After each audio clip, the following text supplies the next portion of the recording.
Salut la team, c'est Ménélas, le chef de l'alliance Sparte sur Supremacy. Aujourd'hui, on a décidé de lancer une série de vidéos avec l'équipe de production de Sparte présentant les différentes parties de l'alliance avec certains membres dans le but de montrer notre façon de jouer, d'augmenter un peu notre visibilité, mais aussi d'avoir des traces, des souvenirs de nos parties. Donc là, on a lancé une map 10 joueurs. On a choisi celle-là pour s'entraîner un peu pour le défi, car je crois que c'est la map des défis. Je pense que c'était un événement, donc on s'est dit que c'était sympa.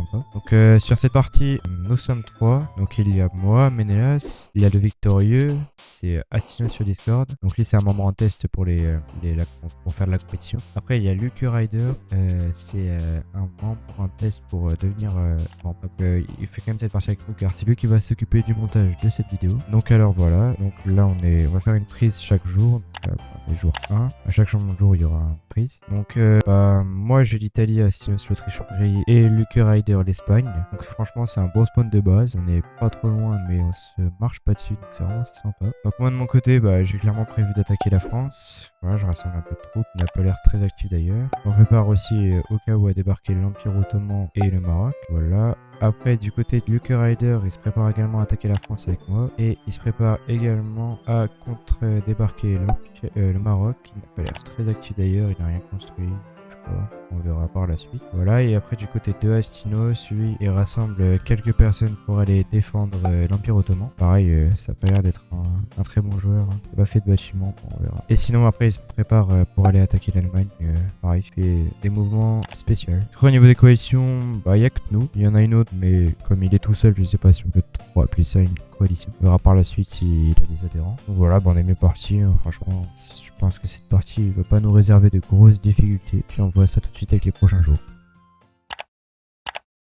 Donc alors voilà, nous sommes jour. Donc à mon niveau, l'attaque sur la France passe très bien. Donc et pareil pour l'Espagne. De son côté, l'assaut sur la France passe très bien aussi. J'ai également lancé l'assaut sur l'Empire Ottoman. C'est AFK, il s'est pas bien joué, donc cette occasion de débarquer à accéder à sa capitale. Et au niveau de l'Autriche-Hongrie, pareil, il a rapidement investi l'Allemagne. J'ai aussi eu un passage de la Belgique. Bon, du coup, je sais pas si ça va nous servir à grand chose. L'Allemagne est déjà dézinguée par l'Autriche. Et aussi, l'Espagne prévoit d'aller débarquer plutôt au Maroc. Voilà, on se retrouve tout de suite pour le jour 3.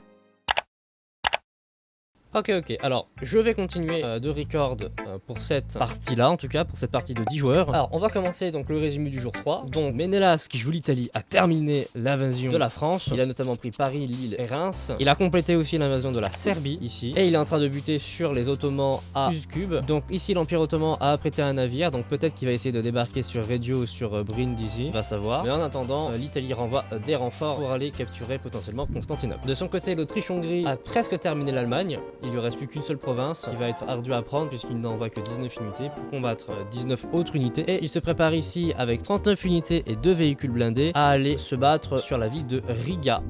De mon côté, j'ai terminé d'envahir la France, j'ai pris Brest et Nantes et j'ai commencé l'invasion du Maroc qui n'a pas opposé de grosse résistance puisqu'il est inactif, hein. Il n'a rien construit dans son pays. Donc c'était le résumé du jour 3, on se retrouve sur le jour 4, voilà tout.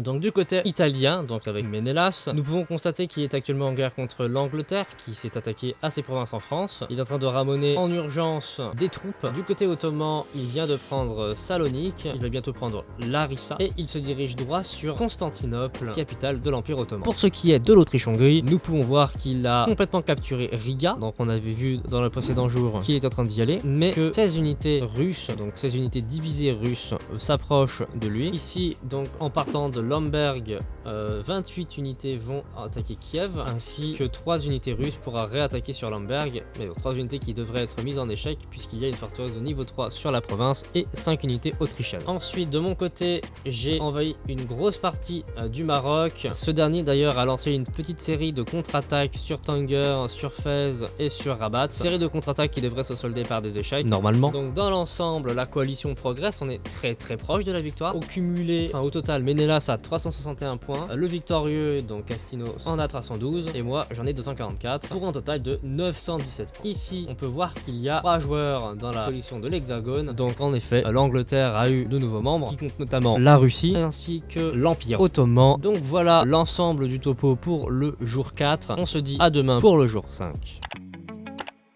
Alors, bienvenue au jour 5. L'Italie, de son côté, regroupe ses troupes sur Reims pour faire face à la menace britannique, qui a posté 27 unités sur Paris, ainsi que 36 unités à Lille, sachant que des renforts vont encore arriver sur l'île, vidant aussi les îles britanniques. Donc si le Royaume-Uni perd au niveau du nord de la France, on peut partir du principe qu'il aura perdu la guerre de manière générale. De ce côté-là, il abandonne Constantinople pour aller débarquer sur la péninsule turque, donc il va prendre Brousse puis Smyrne, et ici, depuis Athènes, il va aller débarquer sur la Canée, qui était une île grecque dérobée par les Turcs. De son côté, l'Autriche-Hongrie fait la guerre désormais à la Belgique, qui était aussi en guerre contre l'Allemagne, donc qui a récupéré Bruxelles notamment. Et il s'attaque aussi donc aux Russes. Il a attaqué déjà sur Vilnius, il va renvoyer des renforts sur Riga, tandis que des mouvements suédois sont à signaler au nord. Donc on peut voir qu'il n'est pas encore en guerre contre la Suède, mais que cela ne serait tardé. Notons d'ailleurs que la Suède n'a plus de capitale, ainsi donc son donné n'est plus affiché sur la carte, mais je pense qu'il est encore à l'inverse de la Russie, donc qui est inactive. Donc il renvoie des renforts sur Kiev, là où les Russes essayent de contre-attaquer avec 2 unités, et il essaye de prendre Kishinev aux Russes avec 15 unités contre 6 Russes, une victoire qui devrait être aisée. De mon côté, j'ai repoussé la contre-attaque marocaine sur Fès, sur Rabat et sur Tanger, et je m'apprête à attaquer sur Melilla, une forteresse avec 6 unités d'infanterie contre 10 unités d'infanterie et 2 unités de blindés. Par la suite, donc j'ai récupéré Oran et Alger, puis Djelfa, Boulg, Constantine et Bonn, qui sont encore gardés par beaucoup d'infanterie. À signaler, le Maroc a envoyé 3 unités d'infanterie pour récupérer Palma de Majorque, qui n'est gardé que pour le moment que par une seule unité d'infanterie, mais l'infanterie espagnole arrive pour combler la brèche. Pour ce qui est de la France, je groupe mes troupes sur Nantes en prévision d'une attaque sur Paris pour reprendre la capitale française à l'anglais. Voilà tout pour le jour 5 et on se retrouve pour le jour 6.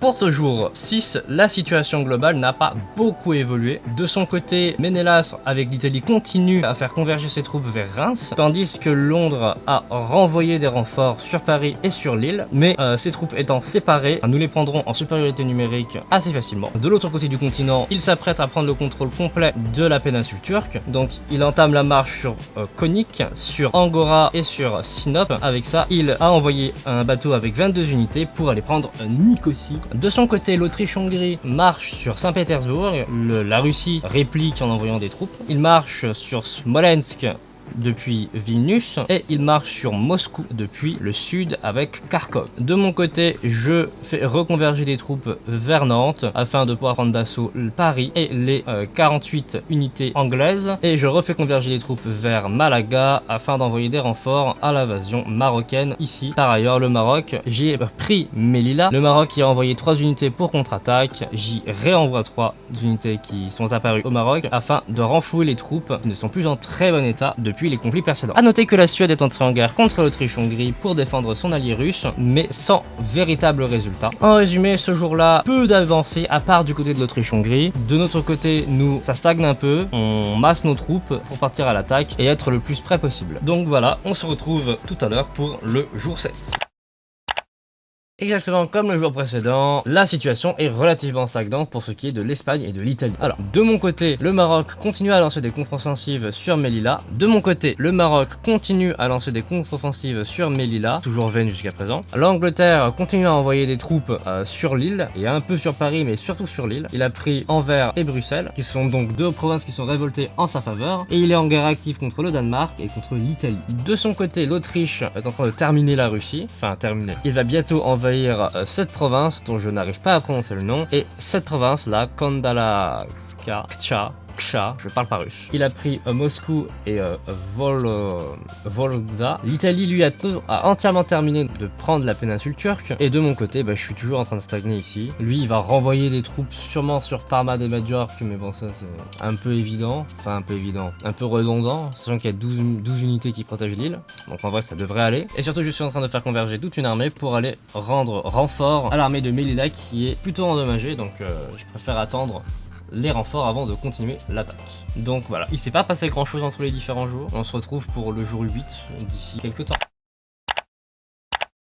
Bienvenue bienvenue sur le jour 10. Aujourd'hui, donc, et depuis d'ailleurs le précédent jour, Ménélas a commencé son invasion de l'Angleterre, ici et là. Il n'a pas encore récupéré ses provinces à Lille et à Paris, mais il est en train de ramener, des soldats. Et il a notamment préparé ici des unités d'artillerie afin de pouvoir prendre en assaut finalement Lille et Paris. De mon côté, je continue à envoyer des soldats sur Nantes pour préparer l'assaut. Le gros problème avec cette attaque, c'est que je fais 99.1 d'attaque, lui en fait 132, donc c'est pas terrible. De ce côté-là, j'ai pris Oran. L'attaque se fait lentement parce qu'ici, on a une armée qui a subi les combats les précédents combats, mais je devrais commencer à pouvoir avancer vers Djelfa et Alger dans les prochains jours. De son côté, l'Autriche-Hongrie a donc pris entièrement le contrôle de la Russie, mais a aussi complètement détruit la Scandinavie. Donc la Suède lui avait déclaré la guerre. Il en a pris entièrement le contrôle, à l'exception de ici et de là, qui est occupé par le Danemark, qui me cède d'ailleurs un droit de passage. J'avoue, je comprends pas trop pourquoi, mais vas-y. Donc l'Angleterre est en train de subir des attaques autrichiennes par l'est, donc sur Inverness et sur Glasgow, mais aussi par le nord, donc encore sur Inverness par une armée autrichienne en provenance de Scandinavie, mais aussi une attaque par le sud vers,